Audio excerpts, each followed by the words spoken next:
자, 오늘 본문은 가장 먼저 이 기독교 신앙에 무엇을 근거해야 함을 말해줍니다. 한번 보십시오. 자, 요한복음 저자는요, 오늘 사건을 기록하면서 가장 첫 부분에 어떤 병자가 있으니라고 하면서 오늘 벌어지는 사건의 실존 인물과 그 인물들이 살고 있는 마을의 이름을 자세히 알려주는 것으로 시작을 합니다. 마리아와 그 자매 마르다의 마을 베다니에 사는 나사로라라고요. 그리고 여기 등장하는 마리아가 어떤 인물인지를 언급을 하죠. 굳이 그것을 밝히고자 하는 의도가 보입니다. 이 저자가 이것을 밝히는 의도는 이렇습니다. 자, 우리가 다루게 될 죽은 나사로가 다시 살아나는 것. 여러분, 이 사건은 매우 충격적이라 할 만큼 매우 놀라운 사건 아닙니까? 죽은 자가 살아나는 일은 인류 역사상 없었고 또 없는 일입니다. 죽어서 썩은 냄새가 진동하는 시체가 한순간에 온전한 상태의 사람으로 된다는 것, 도대체 인간의 견지에서 믿어지지 않을 만한 사건입니다. 그러하기에 이 사건은 실제로 일어난 것이 아니다 라고 할 만큼 의심을 가질 만한 사건이에요. 그래서 어떤 사람들은 이런 초자연적인 사건을 아예 부정해버립니다. 또 어떤 사람들은 부자와 나사로, 거지 나사로의 비유와 함께 이 사건은 그저 지금의 사람들에게 어떤 교훈을 주고자 꾸며낸 이야기다라고 생각하는 사람들도 있습니다. 또 어떤 사람들은 이 사건이 이제 본격적으로 예수님께서 십자가의 죽음을 맞이하고자 예루살렘으로 가는 이제 시작점에 서 있기에 그리스도의 죽음과 부활의 목적을 밝히고자 이 이야기를 여기다 삽입한 것이다 라고, 그래서 그것은 실제로 일어난 역사성이 없는 사건이다 라고 주장합니다. 이 모든 주장들을 왜 그렇게 할까요? 믿어질 수가 없기 때문에 그렇습니다. 그래서 요한복음 저자는 이 사건을 기록할 이 놀라운 사건이 허무맹랑한 이야기가 아님을, 또한 그것은 단순히 교훈을 주기 위해 만들어진 하나의 비유가 아님을 의도적으로 배척하고 이것이 역사적 사실이다라는 것을 본문 1절과 2절에서 이 사건의 인물과 배경을 이야기하면서 밝히고자 하는 거예요. 이것은 비유가 아니에요. 이것은 꾸며낸 얘기가 아닙니다. 이것은 단순히 교훈을 얻고자 하는 이야기가 아닙니다. 먼저 집중해야 될 것은 이것은 역사적 사실이라고 밝히고자 한다는 거죠. 우리는 이 책의 저자가 실제로 일어난 역사를 1차적으로 중요하게 다루는 것에 집중할 필요가 있어요. 그 사실성에 말입니다. 그리고 그는 이 역사적 사실성을 기반으로 자신이 전달하고자 하는 그리스도께서 하늘의 영광을 버리시고 십자가에서 죽으시면서까지 성취하고자 했던 목적이 무엇인지를 가르쳐주고자 하는 겁니다. 즉, 역사적 사실을 말하고 이 사실이 말하는 의미를 말하고자 한다는 것입니다. 사랑하는 여러분, 이것이 기독교예요. 지금 이 요한복음의 저자인 요한은 이 역사적 사실을 밝히고 이 사건이 역사적 사실임을 밝히고 이 역사적 사실이 무엇을 의미하는지, 무엇을 가르쳐주고 있는지를 말하고자 하는 겁니다. 그게 뭘까요? 지금까지 말해왔던 그를 믿음으로 얻는 그 영생, 주께서 너는 나를 따르라 하는 그 주의 부르심에 응답하는 자에게 얻어지는 이 생명이 실체가 없는 그 무엇이 아니라 실제하는 것임을 이 놀라운 사건을 근거로 설명해 주고자 하는 것입니다. 봐라, 죽은 나사로가 그리스도의 부르심으로 벌떡 일어나 살아나는 것처럼 기독교가 말하는 영생 생명은 실제하는 거야. 그를 믿고 따라가는 자들에게 주님께서 주시는 영생 생명은 단순히 교훈과 가르침이 아니라 실제야. 이 실제 역사를 기반으로 이 역사가 말하고자 하는 의미가 무엇인지를 밝히고자 하는 거죠. 이게 기독교입니다. 만약 하나님이신 주님께서 정말 그 영광의 하나님께서 사람의 몸을 입으시고 이 땅에 오시고 또 그가 죽으시고 부활하신 그것이 역사적 사실이 아니라면 그 사건이 주고자 했던 영생 생명은 실체가 아예 없는 아무것도 아닌 것이 됩니다. 그저 가르침, 교훈에 그치고 마는 거죠. 그저 교훈으로 끝나고 마는 것입니다. 성경에서 기록된 창조와 출애굽의 사건과 그 사건에 이어지는 홍해가 갈라지고 여리고가 무너지는, 그리고 예수의 그 수많은 이적 사역이 역사적 사실이 아니라면 그 이야기가 전달하고자 하는 의미와 가르침은 진정한 것이 될 수가 없어요. 이것은 말도 안 되는 설화에서 나오는 그 이상도 그 이하도 아닌 것이 되어지고 맙니다. 기독교는 이 땅의 수많은 윤리적 가르침에 불과한 것이 아닙니다. 언제나 기독교는 역사적 사실에 근거합니다. 그리고 그 일어난 역사적 사실이 무엇을 말하는지 그것을 가르치는 것이 기독교예요. 우리는 여기에서 종교인과 신앙인의 차이를 생각해 볼 필요가 있습니다. 제가 종교인이라고 부류하는 사람들은 첫 번째, 기독교 신앙을 역사적 사실에 근거하지 않고 그저 그것이 말하는 의미와 가르침만을 따르는 사람들입니다. 이 첫 번째 부류의 종교인들은 기독교 신앙을 그저 하나의 교훈, 가르침 정도로만 여깁니다. 이 사람들의 신앙은 일상의 삶에서 아무런 힘을 발휘할 수가 없어요. 이들은 하나님을 의지할 수가 없습니다. 하나님을 향할 수도 없습니다. 왜냐하면 이들의 신앙은 실체가 없는 신앙이기 때문에 그래요. 이들은 성경의 역사성을 근거로 신앙하지 않기 때문에 그렇습니다. 성경의 역사 속에서 등장하는 하나님, 그리고 하나님의 놀라운 역사를 사실로 믿지 않기에 이들은 그 하나님이 자신의 현실성에서 그렇게 역사하는 분임을 믿지 않습니다. 과학적으로 그 기적이 설명이 가능합니까? 그것은 말도 안 되는 이야기입니다. 아마도 성경은 그 이야기를 통해서 우리에게 어떤 교훈과 가르침을 주고자 하는 것입니다. 그러니 그것만 깨달으면 됩니다. 라는 식이죠. 이들은 그 역사적 사실을 믿지 못하고 그저 그 역사적 사실이 말하는 신학적 가르침, 교리 정도로만 믿고 따름으로 그들의 신앙은 매우 사변적이에요. 말라 비틀어져 있다는 겁니다. 마른 뼈다귀와 같아요. 아무런 능력이 없습니다. 절망에 있는 그를 일으킬 수가 없어요. 신앙이. 두려워하는 그에게 용기를 줄 수가 없습니다. 그에게 그 신앙이. 기독교 신앙을 그저 가르침 정도로만 전락시키죠. 그저 교회를 왔다가 갈 뿐입니다. 매우 윤리적이고 도덕적으로 기독교 신앙을 생각합니다. 또 하나의 부류의 종교인이 있습니다. 이들은 역사적 사실이 말하고자 하는 의미는 생각하지 않고 역사적 사실에만 치우치는 사람들이에요. 주로 오순절파 사람들입니다. 이 사람들은 홍해를 가르신 하나님을 믿습니다.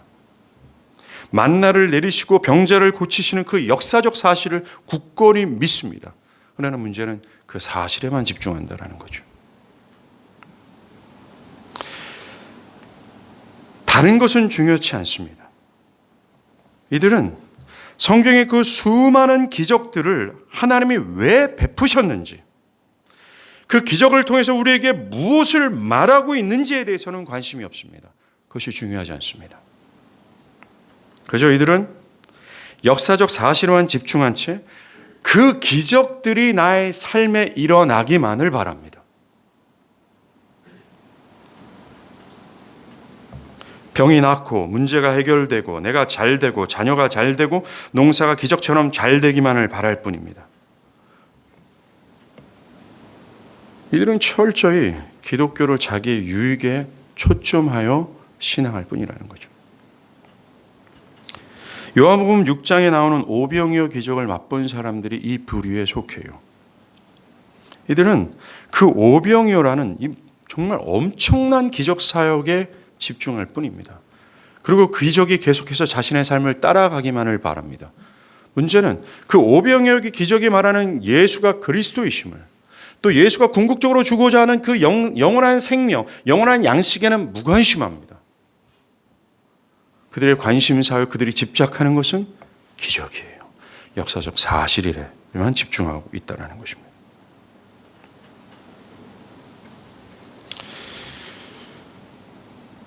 이 사람들은 결코 참된 신앙이라고 말할 수 없습니다. 이들의 신앙은 성경이 계시하는 기독교가 아닙니다. 이들이 믿고 따르는 하나님은 절대로 성경에 계시는 하나님이 아닙니다. 이들은 여러 종교 중 하나로 기독교를 택했을 뿐입니다. 우리가 생각해야 될 이 신앙인, 종교인이 아니라 신앙인이란 앞에서 말씀드린 것과 같이 기독교 신앙을 역사적 사실에 근거합니다. 그리고 그 역사적 사실이 말하는 의미를 깨닫고 그 가르침을 따라하는 자들을 뜻합니다. 이것이 성경이 말하는 신자예요.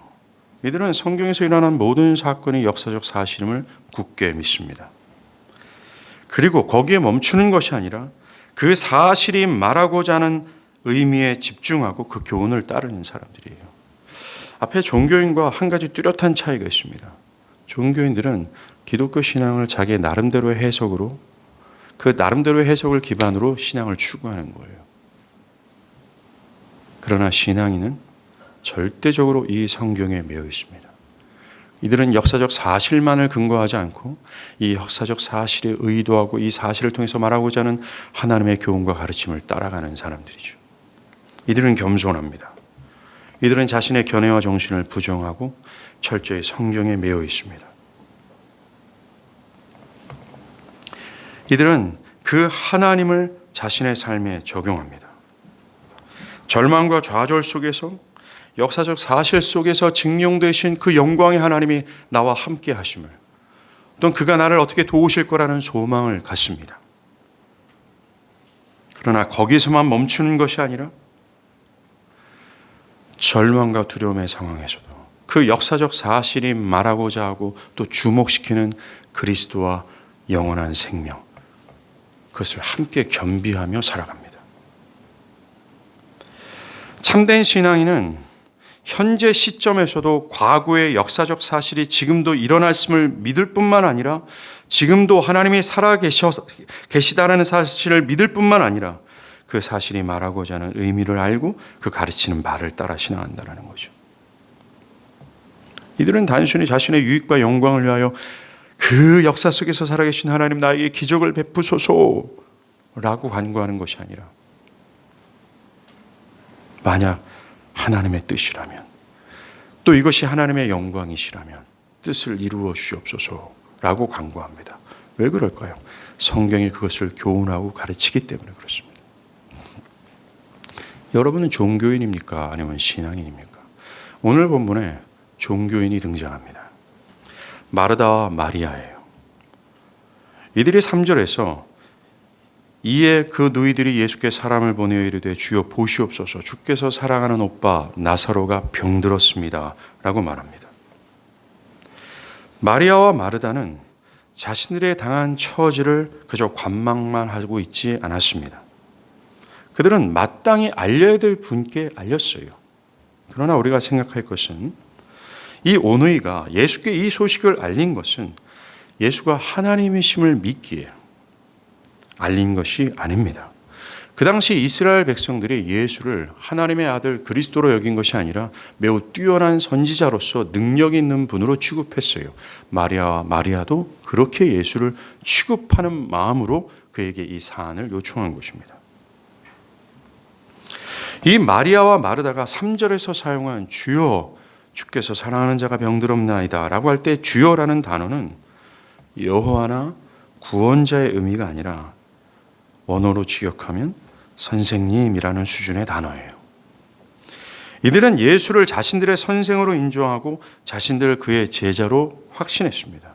그러나 그들은 예수의 하나님 되심, 그의 그리스도 되심을 고백한 것이 아님을 분명히 알 수 있어요. 이들은 아까 언급한 종교인입니다. 우리가 다루고 있는 이 사건을 계속해서 읽다 보면 이것이 더 확실해져요. 예수님이 결국 베다니로 가시거든요. 이들이 있는 곳으로 갑니다. 그때는 나사로가 죽은 지 4일이나 지난 시점이었습니다. 그때 마리아와 마르다는 예수의 하나님 되심을 믿지 못하고 있는 것을 분명히 봅니다. 이들은 예수가 늦었다라는 이유로 빨리 와서 당신이 다른 병자를 고치는 것처럼 오빠를 고쳤으면 오빠가 죽지 않았을 겁니다 라고 원망 섞인 말을 합니다. 그것에 대해 예수님은 23절에서 아니다, 네 오라비가 살아날 거다 라고 말씀하셨어요. 이 말을 들은 그들은 주님의 말씀을 그저 교리적인 것으로만 받아들입니다. 즉 마르다가 이르되 마지막 날 부활 때 다시 살아날 줄을 믿나이다 라고 하면서 이 유대 사상이 갖고 있는 교리적 측면에서 주님의 말씀을 해석해 버린 거예요. 이들은 결코 주님이 그리스도시며 죽은 자를 능히 살리실 수 있는 구원자며 하나님이라는 사실을 믿지 않고 있었습니다. 기독교가 역사적 사실이며 그것이 능력임을 믿지 못하고 있었다는 것이죠. 오늘날에도 이와 같은 종교인들은 즐비합니다. 예수의 그리스도 되심, 그분의 하나님 되심을 경험적 은혜가 가져다 주는 것으로 확신하지 못한 채 하나님과 그리스도는 나의 삶에 다른 어떤 것보다 더 뛰어난 도움을 주실 분 정도로 여기며 나의 삶에 닥쳐오는 여러 가지 시련과 어려움들을 요청하는 대상으로 여긴다는 거예요. 마리아와 마르다가 예수를 그렇게 여긴 것처럼 말입니다. 오늘날 그런 사람들은 교회 안에 즐비합니다. 그가 십자가에서 나의 모든 죄를 짊어지시고 자격 없는 나 같은 죄인을 위하여 죽기까지 사랑하셨으며 그가 주고자 하는 가장 근원적이고 궁극이 저 영원한 나라, 영원한 생명이라는 사실을 새카맣게 까먹은 채 그저 예수를 이용하여 자기 챙기기에 바쁜 사람들이 교회 안에 즐비하다라는 겁니다. 이게 새로운 종교인 아닙니까?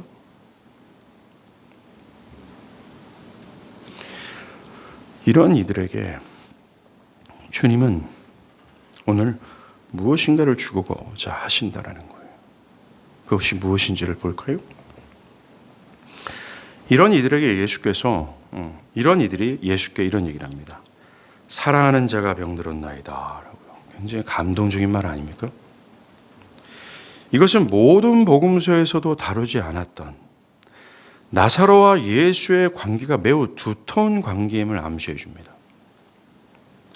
이 두 누이는 적어도 나사로가 예수에게 매우 특별한 사랑을 받고 있다는 것을 느꼈다는 거죠. 이 두 여인은 예수께서 당신이 특별하게 사랑하는 자에게 무슨 일을 하셔야 한다라고 요청하고 있는 겁니다. 주님의 사랑을 기대하고 있는 거죠. 우리는 여기에서 주께서 사랑하는 자들에게 사랑하시는 방식을 배울 수 있습니다.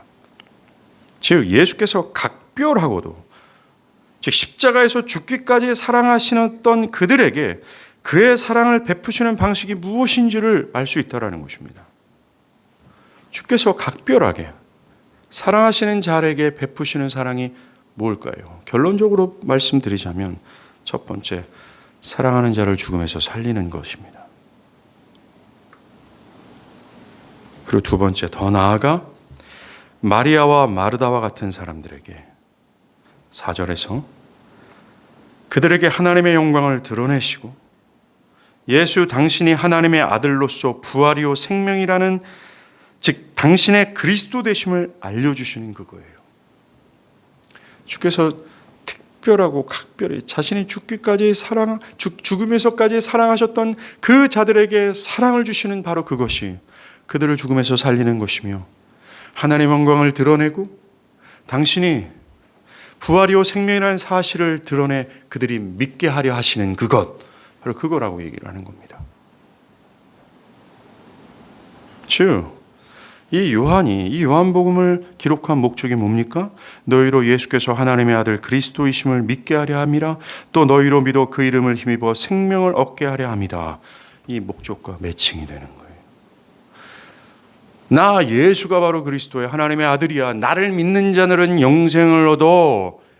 바로 그것 주기 위함이다라는 것입니다. 그렇습니다. 주께서 사랑하는 자들에게 주시는 이 궁극은 죄와 사망이라는 것에서 건져 영원한 생명을 주시는 거예요. 믿음으로 얻는 구원이라는 것입니다.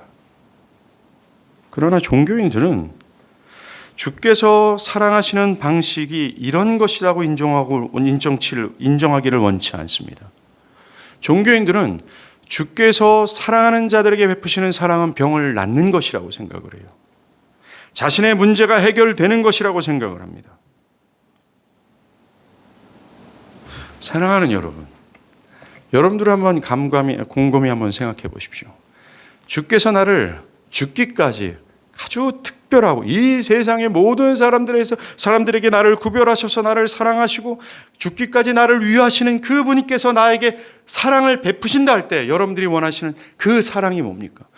그 죽기까지 당신의 모든 엑기스를 뚝뚝 떨어뜨리면서 우리에게 주고자 했던 그 엑기스, 그걸 뭐로 원하고 계시냐라는 거예요. 한번 생각해 보십시오. 목사님, 저는 구원은 기본입니다. 근데 여기에 더하여 이것저것을 원합니다 라고 말하고 있지는 않습니까?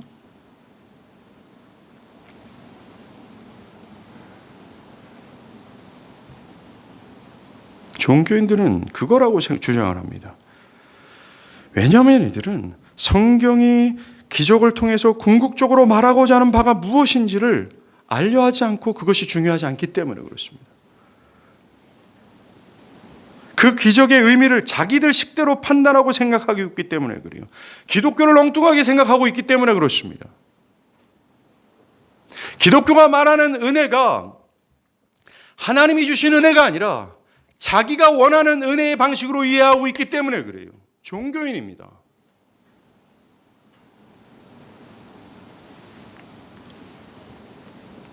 아니에요. 사랑하는 여러분, 죽어있는 자에게 필요한 것이 뭘까요? 돈일까요? 여러분들의 사업의 번창일까요? 여러분들의 진급일까요? 아닙니다. 사는 겁니다. 그 영원하신 하나님께서 우리에게 주고자 하는 궁극이 한시적인 것일까요? 영원한 것일까요? 제 말이 한번 틀렸는지를 보십시오. 자, 나사로가 병들었다는 소식을 들으시고 예수님이 4절에 이렇게 말씀하십니다. 이 병은 죽을 병이 아니다. 예수님이 하신 이 말씀은 이 병이 사람을 죽음에 이르게 하는 치명적인 병이 아니다라는 의미가 아닙니다. 궁극적으로 이 병으로 인해서 나사로가 죽는 일이 없을 거라는 의미를 말하는 거예요. 예수님은 단순히 치유가 되는 것, 심지어 그가 죽음에서 살아나는 것을 넘어서 이 사건이 주는 의미에 집중합니다. 그 의미를 말하고자 이 역사적 사실을 드러내고자 하시는 거죠. 많은 사람들은 이 역사적 사실이 무엇을 의미하는지를 보지 못합니다. 이 역사적 사실을 넘어서를 보지 못해요. 그래서 역사적 사실을 좋아할 뿐입니다. 기적! 와! 내가 기도했는데 응답이 되는 거죠. 병이 낫는 겁니다. 문이 열리는 거죠. 그런데 주님은 지금 그 너머를 보고 계세요. 이것이 주는 의미입니다. 예수님이 가르쳤던 의미, 너머로 봤던 게 뭡니까? 이 병은 죽음으로 끝나는 것이 아니라 이 죽은 자가 살아나는 것을 통해서 그리스도를 믿고 따르는 자들이 얻게 될 영생의 능력을 바라보고 계시는 거예요. 그래서 이 병은 하나님의 영광을 위함이라, 하나님의 아들이 이로 말미암아 영광을 받게 하려 함이다라고 말씀하신 겁니다. 여기에서 나사로의 죽음은 하나님의 영광을 위함이다라고 할 때 영광 받는 것, 하나님이 찬양 받는 것을 의미하는 것이 아닙니다. 하나님의 영광을 위함이다라는 것은 하나님의 하나님 되심이 드러나시는 거예요. 하나님의 정체가 드러나는 겁니다. 지금 오늘도 하나님의 정체가 여러분 눈앞에서 드러내고 있어요. 이 마른 뼈다 같은 사람의 입술을 통해서. 나사로를 다시 살리는 일은 죄와 허물로 죽은 자들, 마귀의 권세에서 꽉 눌려있는 자들, 조금도 하나님을 믿을 수도 없고 스스로는 믿으려 하지 않을 정도로 마귀의 권세의 족쇄에 완전히 그들의 견해와 정신이 매여있는 그들 있잖아요. 그 무엇으로도 자유할 수 없는 그 엄청난 힘의 세력으로부터 그 힘의 세력을 산산히 부수시고 그들을 자유케 하실 분이 하나님이다. 그분이 바로 그 전능하신 하나님임을 밝히고자 하는 겁니다. 죽은 나사로를 통해서 드러내고자 하는 것이 궁극이 바로 하나님의 영광을 위함이라는 겁니다. 하나님이 그러한 분임을 드러내기 위한 거라는 거죠. 그리고 하나님이 자격 없는 죄인을 아무런 조건 없이 살리시는 선하신 하나님이심을 드러내기 위함이라는 겁니다. 예수는 그걸 바라보고 있어요. 지금 오늘 등장하는 또 다음 주까지 볼 거죠. 다음 시간까지 볼 거지만 이 유대 사람이나 마르다나 마리아나 이 12명의 모든 제자들도 이걸 누구도 보지 못하고 있었습니다. 예수만 바라보고 있고 또 예수만 그것을 주목시키고 있어요. 그리고 그 다음 중요합니다. 하나님의 아들 예수 자신이 이 일로 영광을 받게 하려 하신다는 거예요. 곧 그의 그리스도 되심, 그의 구원자 되심을 밝히 드러냄을 통하여 그가 유일무이한 구원자 되심을 증명하시겠다라는 것입니다. 요한복음 10장에서 주구장창 말하고 또 말씀하신 그것, 설득하고 또 설득했음에도 불구하고 조금도 들어먹지 못하고 도리어 돌을 들어 그를 죽이고자 했던, 그렇게 하게 됐던 이 원인, 그의 증언을 진짜로 증명함을 통해 예수가 영광을 얻게 하려 하시는 거예요. 그게 뭡니까? 요한복음 10장에서 내 양은 내 음성을 들으며 나는 그들을 알며 그들은 나를 따르니 내가 그들에게 영생을 준다.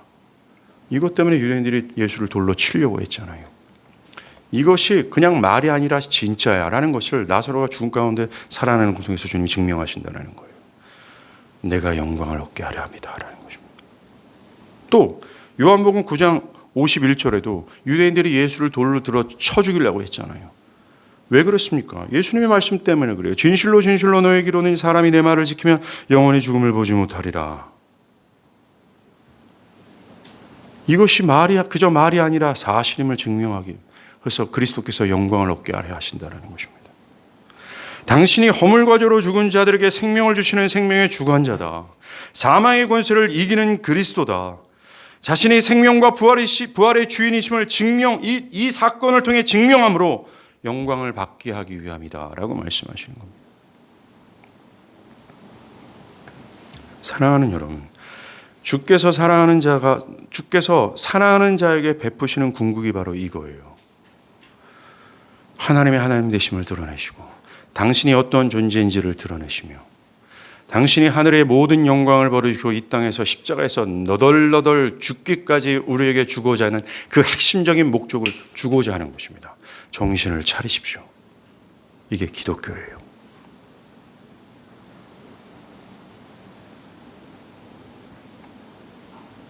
당신을 드러내어 당신을 믿어 영생을 얻게 하려는 것입니다. 이것이 주께서 사랑하는 자들에게 베푸시는 궁극이라는 겁니다. 지금도 마찬가지입니다.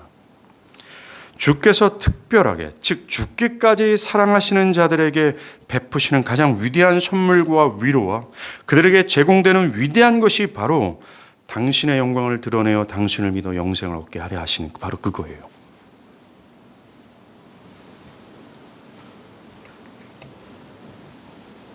그걸 통해서 죄의 죽음에서 살아나는 것입니다. 이것이 그리스도께서 하늘의 영광을 버리시고 이 땅에 오신 목적 아니에요?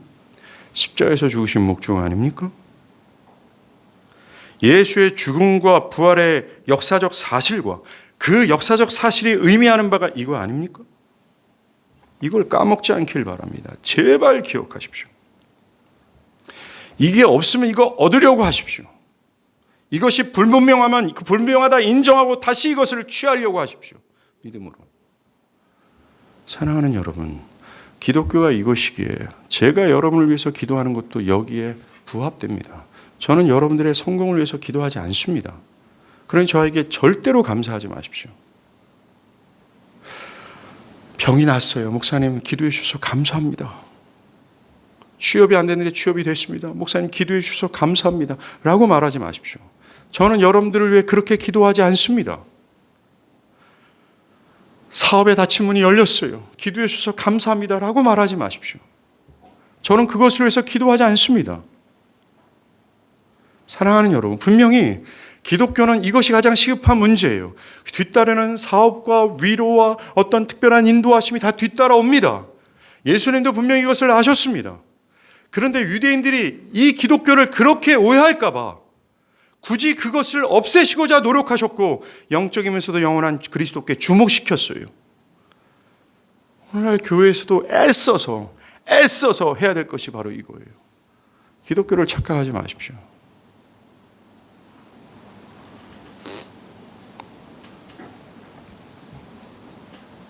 5절에서 또 보세요. 마르다와 그의 동생과 나사로를 사랑하시더니, 이걸 통해서도요, 주께서 궁극적으로 사랑하는 자들에게 베푸실 것이 무엇인지를 알 수가 있어요. 이 구절을 삽입한 이유는 앞절에서 예수께서 나사로의 병이 하나님의 영광을 위한 것이라고 말씀하신 것이 베다니 가족에 대한 사랑은 안중에도 없이 냉정하고 잔인하게 하신 말씀이다 라는 것이 아니라, 그것이 즉 이 병이 하나님의 영광을 위한 거야 라는 이것이 그들을 사랑하는 것과 전적으로 부합된 내용임을 말씀하고자 하시는 겁니다. 나사로의 죽음과 부활은 아버지와 아들을 영화롭게 할 일임과 동시에 나사로와 그의 누이들의 유익을 위한 일이기도 한다라는 겁니다. 하나님의 영광을 드러내는 것이 그들에게도 유익되는 일임을 말씀하시는 거죠. 그들을 사랑하기 때문인 것을 강조하시는 겁니다. 이 오늘 본문은 정말 주께서 사랑하는 자들에게 무엇을 주시는지도 한층 더 깊게, 한층 더 강조해 주시는 거예요. 자, 이어지는 구절을 한번 보세요. 나사로가 병들었다함을 들으시고 그 계시던 곳에 이틀을 더 유하시고, 주께서 사랑하는 자가 병들었는데 곧바로 즉시 달려가지 않으셨습니다. 이것이 나사로에 대한 사랑일까요? 사랑하신다면 급히 찾아가셔서 그 문제를 해결해 주셔야 됩니다. 빨리 가서 다른 병자를 고치신 것처럼 고쳐주셔야 되는 것 아닙니까? 근데 주님은 주께서 사랑하는 자가 병들었다는 소식을 듣고 더 지체하십니다. 일부러 시간을 늦추십니다. 골든타임을 버리십니다. 그러나 주의 깊게 들어보십시오. 이것이 왜 사랑인지. 자, 먼저 예수께서 이 소식을 어디서 들으셨는지를 알 필요가 있어요. 주님은 우리가 읽진 않았지만 요한복음 10장 40절에서 보면 요단강 저편인 바테네아라는 곳에서 계셨습니다. 이 바테네아는 예루살렘이 북동쪽에 위치한 곳으로서 그 예루살렘과 약 150km나 떨어진 동네예요. 이곳은 나사로가 있었던 베다니로부터 160km 떨어진 곳입니다. 이 성인 남자의 걸음으로는 한 4일 정도가 소요된 그런 먼 거리죠. 나사로의 소식을 전한 사람이 예수께 도착했을 그때는 나사로가 죽지 않고 살아 있었을 때입니다. 여전히 살아 있었어요. 그래서 주님은 나사로가 병들었는데 이 병은이라고 말씀하셨죠. 그런데 주님은 그 소식을 듣고서 이틀이나 더 머무신 이후에 우리 친구 나사로가 잠들었도다. 즉 죽었다라는 거죠. 이것은 예수께서 나사로의 죽음을 초자연적인 능력으로 아셨다라는 것과 동시에 이제 당신이 베다니로 갈 때가 되었다. 하나님의 때로 인정을 하셨다라는 겁니다. 받아들이셨다라는 거죠. 즉 예수께서 나사로의 죽음을 아신 후 바로 베다니로 가는 여정을 시작하셨다라는 말이 되는 거죠. 그때부터 베다니에 도착하니까 죽은 지 4일이 지났다라고 얘기를 하신 겁니다. 예, 그렇습니다. 주님은 나사로가 병들었다는 소식을 전해 들은 즉시 떠나지 않았습니다. 예수가 나사로가 병이 들었다는 소식을 들으시고 이틀을 바테네아에 머무신 이유는, 곧바로 가지 않았던 이유는 한 가지예요. 그가 죽기를 기다리셨다라는 것입니다. 아니, 당신이 사랑하는 자가 병들어 고통하고 있는데 왜 주님은 즉각적으로 응답하지 않았는가? 죽기를 왜 기다리셨는가? 의문이 들죠. 이것이 주께서 사랑하시는 자에게 베푸시는 사랑의 방식이에요. 그가 들었는데 이틀을 지체하신 이유는, 다시 말해서 죽기를 기다리시고 4일이나 늦게 베다니에 들어가신 첫 번째 이유는 이겁니다. 먼저 죽은 지 나흘이 되었을 때 무덤에 당도하신 것은 나사로가 살아날 경우 그의 영혼이 죽은 곳을 떠나지 않고 있다가 소생한 것에 불과하다는 그 당시 미신을 배척한, 그 당시 이 유대 사회에는 이런 미신이 있었어요. 사람이 죽으면 이 3일째까지는 그 영혼이 죽은 시체를 주변에 떠돌아다닌다. 바로 이겁니다. 예수께서는 굳이 4일째 도착하신 이유가 바로 그것 때문에 그래요. 그런 미신을 배척하시고 당신이 죽은 자를 살리시는 이 이적이 그런 미신적 측면에서 잘못 해석되기를 방지하기 위하여 이틀을 머무신 거라는 겁니다. 4일을 기다리셨다는 거죠. 나사로의 죽음이 인간적 견지에서 볼 때 우연이라고 말하는 조금의 여지도 없애버리시고 이거 분명히 예수가 살렸다. 이거 분명히 하나님이 살렸다. 저 예수가 정말 생명이다, 부활이다, 그리스도다 인정할 수밖에 없도록 하기 위함이었다라는 거죠. 즉 하나님의 영광을 드러내기 위함이다. 그 이유 때문입니다. 두 번째 목적이 있습니다. 이틀을 지체하신 이유. 예수가 부활이요 생명이라는 것을 능력으로 증명함을 통해 이걸 지켜봤던 유대인들 있잖아요. 그 제자들 있잖아요. 그리고 종교인에 머물고 있는 그 누이들 있잖아요. 그들의 믿음을 극적으로 견고케 하기 위함이었습니다. 즉 사랑하는 마리아와 마르다가 당신의 그리스도 되심을 하나님의 되심을 여전히 믿지 못하고 있었는데 이 일을 통해 그들에게 참된 믿음을 주기 위함이었다라는 것이죠. 만약 예수께서 나사로가 병들었다 그 소식을 듣고 즉시 왔다면 이 이적이 끼친 그러한 영향력은 현저하게 떨어질 수밖에 없어요. 하나님이 하신 거구나 라고 평가되지 않았을 것이고 또 이 사건을 통해서 하나님의 영광을 드러내지 못할 것이고 그 하나님의 영광이 드러내지 못한 결과 사람들은 예수가 그리스도이심을 믿지 못해 영생을 취하지 못했다라는 겁니다. 또 사랑하는 마리아와 마르다는 종교인에 불과 머무를 수밖에 없었을 것이라는 거죠. 이제 아시겠습니까? 주께서 사랑하는 자들에게 주시고자 하는 궁극의 사랑의 선물이 말입니다. 믿음이며 그 믿음으로 영생을 얻는 그것이에요. 제발 그러니 믿으십시오. 예수님이 사랑하는 자들에게 먹고 사는 문제를 해결해 주는 것이 아니라 그들에게 주고자 하는 것은 영적이면서도 영원한 것이라는 거예요. 심지어 사랑하는 자를 병에 걸리게 함을 통하면서까지 사업을 망하게 하시면서까지 절망에 이르는 일을 당하게 함을 통하면서까지도 사랑하는 자들에게 이것 주시고자 하신다라는 겁니다. 그래서 시편 기자가 가난한 것이 내게 복이다 라고 하잖아요.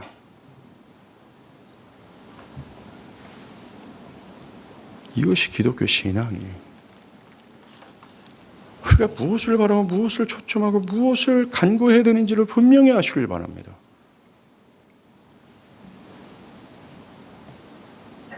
여기서 생각할 것이 있어요. 그것은 오늘 등장하는 그 예수님이 삶을 대하는 태도입니다. 대부분의 사람들이 삶을 대하는 태도는 철저히 자기에게 유익이 있는가 없는가로 판단하죠. 어떤 것을 선택할 때 그것이 나에게 얼마간의 유익이 있는가? 내가 이렇게 했을 때 그 결과가 나에게 어느 정도의 유익이 돌아오는가를 생각하고 선택할 뿐입니다. 이것이 사람들이 삶을 대하는 태도예요. 처음에 언급한 종교인들도 이와 같은 태도에서 벗어나지 않습니다. 이들이 신앙하는 목적은 하나님의 영광, 그리스도의 은혜에 대한 감사에서가 아니라 철저히 그 역사적 사실로 증명된 하나님의 권능만을 요구하기 때문에 철저히 그 신앙은 자신의 유익에 초점하고 있어요. 그래서 이들도 일반적인 사람들이 갖고 있는 삶에 대한 태도에서 벗어나질 않아요. 다 자기 유익이 중심입니다. 그렇다면 무엇이 신앙인의 태도일까요? 오늘 신앙인들이 삶을 대하는 태도가 어떠해야 되는지를 예수를 통해서 볼 수가 있어요. 자, 예수께서 소식을 듣죠. 이틀이 지난 후에 출발합니다. 이것은 예수는 나는 사람의 뜻대로 움직이는 자가 아니다. 철저히 아버지의 때가 나한테는 중요하다라는 것을 드러내신 겁니다. 그는 자신이 사랑하는 자가 병들었다는 소식을 듣고 그 사랑하는 자의 상황보다 그는 아버지 하나님의 뜻에 집중했어요. 왜냐하면 그에게 중요한 것은 다른 어떤 것이 아니라 아버지의 뜻이며 아버지의 때였기 때문에 그렇습니다. 이틀을 머무신 후 나사로가 죽었다라는 것을 아신 주님은 제자들에게 뭐라 그래요? 우리 유대로 가자. 유대 땅으로 가자. 제자들은 주님의 말씀을 듣고 기겁합니다. 그리고 8절에서 예수님 방금 유대인들이 우리를 돌로 치려고 했는데 거기 가면 우리 죽어요 라는 거예요.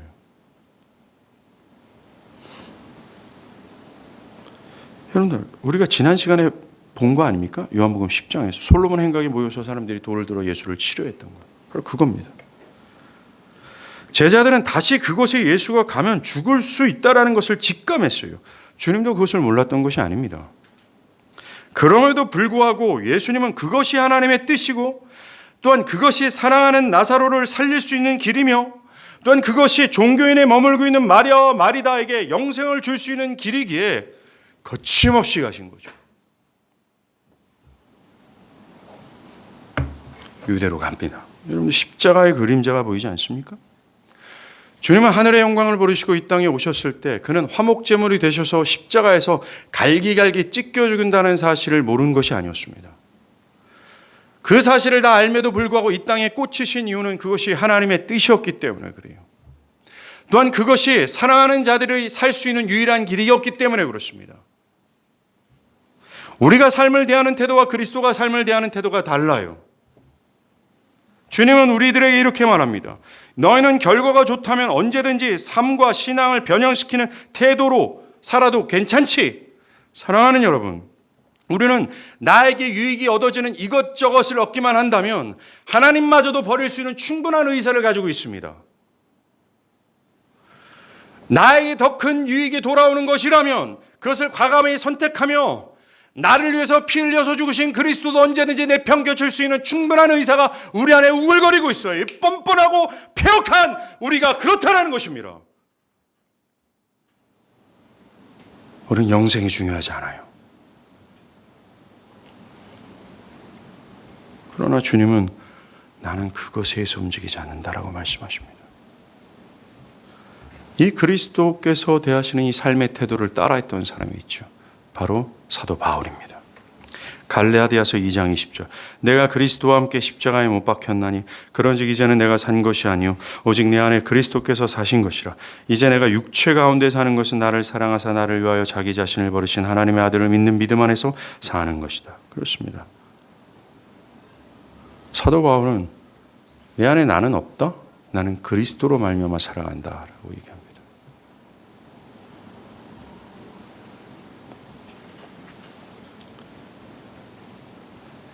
여러분들, 예수께서 이러한 삶의 태도를 가지셨던 수 있었던 것은 자신을 온전히 하나님의 손에 맡기셨기 때문에 그래요. 여러분, 9절과 10절에서 낮이 12시간이 아니냐 사람이 낮에 다니면 이 세상의 빛을 보므로 실족하지 아니하고 밤에 다니면 빛이 그 사람 안에 없는 거로 실족하느니라. 이 말씀은 제자들이 유대 가면 죽습니다. 왜 굳이 가려고 합니까?에 대한 답이었어요. 주님은 당신이 사역하는 기간을 낮이라고 표현합니다. 아직 낮이 꽉 차 있다. 밤이 아직 이루어지지 않았는데 이 사역을 중단하는 것은 옳지 않다. 내가 일할 수 없을 때가 찾아온다. 그 밤이 올 거다. 그때는 내가 일을 못한다. 그때가 뭐예요? 십자가의 죽음 아닙니까? 그때가 찾아올 것이지만 아직은 그때가 아니기에 나는 사역을 중단할 수 없다. 아버지의 뜻을 중단할 수 없다라는 의미예요. 그렇습니다. 주님은 철저히 자신의 생명과 삶을 하나님 손에 맡기셨어요. 아버지의 시간표에 맞췄습니다.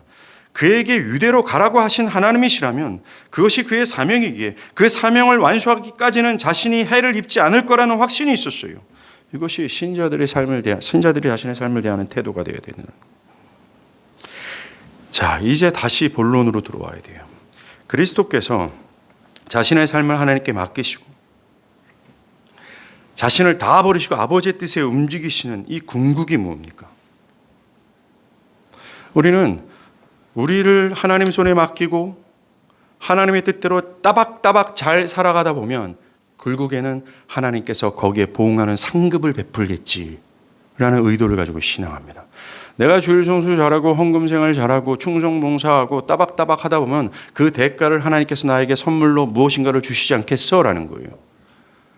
그런데 주님은 철저히 이타적이셨습니다. 그리스도께서 그렇게 삶을 대하신 것의 궁극은 뭡니까? 예, 사랑하는 자들을 살리기 위한 것이라는 겁니다. 죽어있는 그를 살려 종교인에 머물러 있는 사랑하는 자들이 진정한 신앙인이 되게 하기 위함이었다는 겁니다. 주님은 제자들에게 이렇게 얘기합니다. 11절에 우리 친구 나사로가 잠들었도다. 내가 그들을 깨우러 가노라. 여러분들 약간 문장이 이상하지 않습니까? 우리 친구 나사로가 죽었다는데 뒤에서 우리가 그를 살리러 가지 않고 내가 그를 살리러 가노라 라고 얘기해요. 깨우러 가노라 라고 합니다. 예, 맞습니다. 나사로는 예수님과 제자를 포함한 친구들이에요. 근데 정작 죽은 나사로를 살리는 것은 오직 그리스도뿐임을 말씀하시는 겁니다. 오직 주님만 생명이요 부활이라는 거예요. 사랑하는 여러분, 이 주님의 말씀이 귀에 쟁쟁하게 들리길 바랍니다. 우리 친구 나사로가 잠들었도다. 내가 그를 깨우러 가겠다. 이것을 듣는 두 종류의 청중이 있습니다. 먼저는 죽은 나사로처럼 죽어 있는 사람들이에요. 이들은 허물과 죄로 죽어 있습니다. 신앙인이 아니라 종교인으로 머물러 있습니다. 참된 기독교의 신앙에 들어오지 않고 있는 사람들이죠. 하나님을 기뻐하지 않고 기뻐할 수도 없는 죽은 자입니다. 이 부류에 속한 분들에게 이 선언이 쟁쟁하게 울려야 돼요. 우리 친구 나사로가 잠들었도다. 그러니 부활이요 생명이는 예수가 깨우러 가노라. 주님의 음성이요. 그분들은 그 음성에 주여 나를 깨우소서, 나를 살려주시옵소서라고 반응해야 됩니다.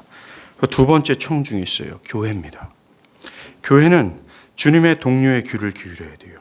우리 친구 나사로가 잠들어 있도다. 너의 부모가, 너의 친척이, 너의 형제 자매가, 너가 알고 있는 모든 지인들이 잠들어 있도다. 우리 사회와 우리 민족이 사람들이 죽어 있노라. 그러니 내가 깨우러 간다라는 말씀에 귀를 기울여야 되는 겁니다. 주님은 이 영광스러운 사역에 여러분들을 초대합니다. 그러나 기억할 것은 그들을 살리실 분은 오직 예수뿐이에요. 그 예수를 기대하고 그 예수께 죽은 영혼을 인도하길 바랍니다. 기도하시겠습니다.